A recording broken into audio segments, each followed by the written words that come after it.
মৰমৰ ছাত্ৰ ছাত্ৰীসকল, আজি আলোচনা কৰিম অসম জাতীয় বিদ্যালয়ৰ ক্লাছ 5ৰ অনুশীলনী 6ৰ চিৰ 5 নম্বৰ প্ৰশ্নৰ পৰা। ইয়াৰ আগৰ ভিডিঅ'ত 1ৰ পৰা 4লৈকে আলোচনা কৰিছোঁ।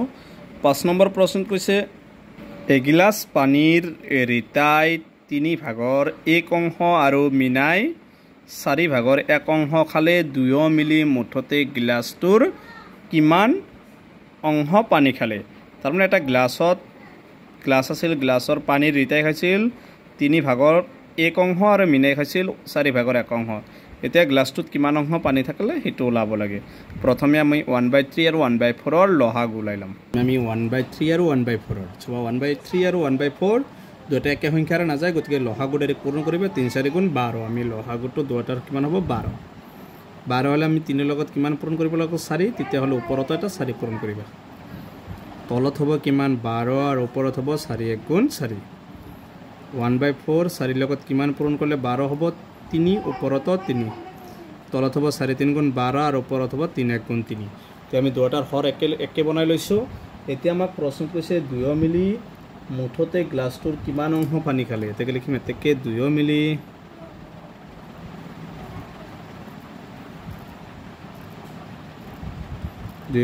গ্লাছটোৰ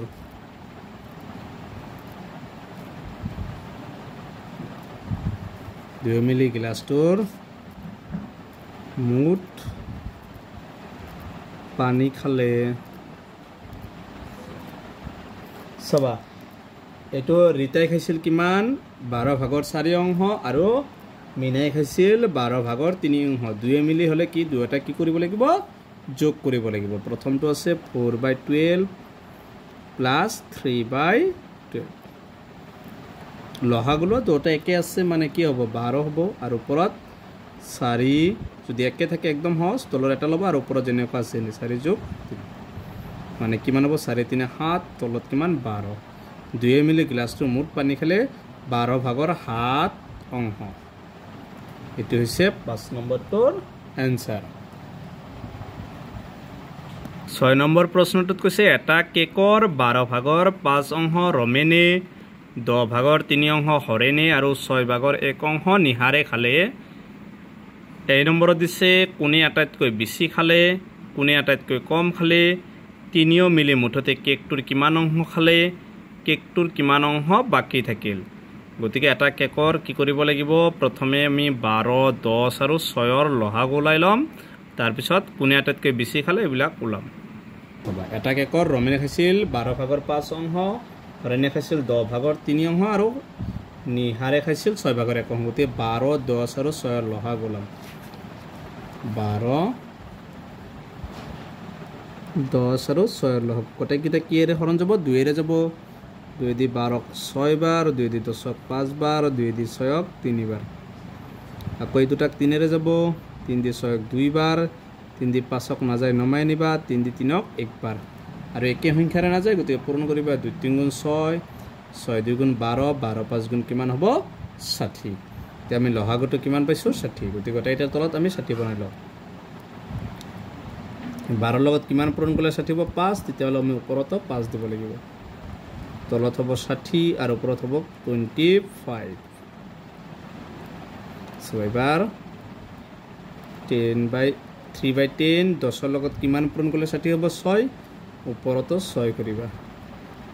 60 ওপৰত হ'ব 18। 1/6 6ৰ লগত কিমান পূৰণ কৰিলে 60 হ'ব? 10। ওপৰতো 10 পূৰণ কৰিবা। 6 10 গুণ 60 আৰু ওপৰত 1 10 গুণ 10। প্ৰথমটো এইটো আছিল কাৰ? ৰমেন আছিল। তাৰপিছত এইটো আছিল কাৰ? হৰেণ আছিল। আৰু এইটো আছিল নিহাৰ। চাবা, এতিয়া কোনে এই নম্বৰ প্ৰশ্নত দিছে আমাক কোনে আটাইতকৈ বেছি খালে। ইয়াত কোনে আটাইতকৈ বেছি খাইছিল? এইটো আছিল 18/60, এইটো 10/60, এইটো আছে 25/60, মানে 60 ভাগৰ 25 অংশ। গতিকে এইটো আটাইতকৈ বেছি খাইছে। ইয়াৰ নাম কি? ৰমেন। এতিয়া লিখবা ৰমেনে আটাইতকৈ বেছি খালে। এই নম্বৰটোৰ এনচাৰ হ'ব ৰমেনে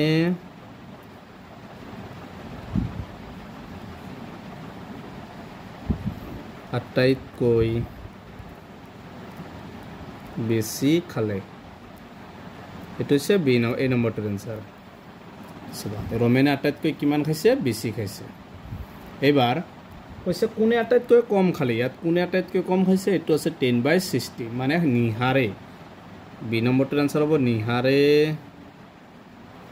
আটাইতকৈ কম খালে সি নম্বৰ দিছে 3 মিলি সি নম্বৰত দিছে 3 মিলি মুঠতে কেকটোৰ কিমান অংশ খালে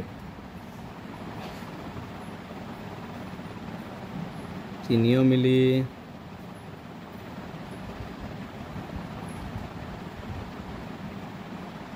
কেকটো খালে সমান 3 মিলি কেকটো খালে সমান 3টা যোগ কৰিম আমি প্ৰথমে ৰমেনৰ কিমান আছিল 25/60 প্লাস হৰেনৰ আছিল কিমান 18/60 আৰু নিহাৰৰ আছিল 10/60 গোটেইকেইটা তলত 60 আছে গতিকে লসাগু হ'ব 60 আৰু ওপৰত হ'ব 25 প্লাস 18 প্লাস 10 এইকেইটা যোগ কৰিবা যোগ কৰিলে কিমান হ'ব তলত হ'ব 60 আৰু এইকেইটা তিনিটা যোগ কৰিলে হ'ব 53 3 মিলি কেকটো খাইছিল কিমান 60/53 এইটো হৈছে সি নম্বৰটোৰ এনচাৰ ডি নম্বৰ প্ৰশ্নত আকৌ কৈছে কেকটোৰ কিমান অংশ বাকি থাকিল এতিয়া কেকটোৰ কিমান অংশ বাকি থাকিল আমি হেতু কেকটোৰ বাকি থাকিল গতিকে কেক কেইটা কেক আছিল টোটেল এটা কেক গতিকে এটা কেকৰ পৰা আমি 3 মিলি কিমান খাইছিল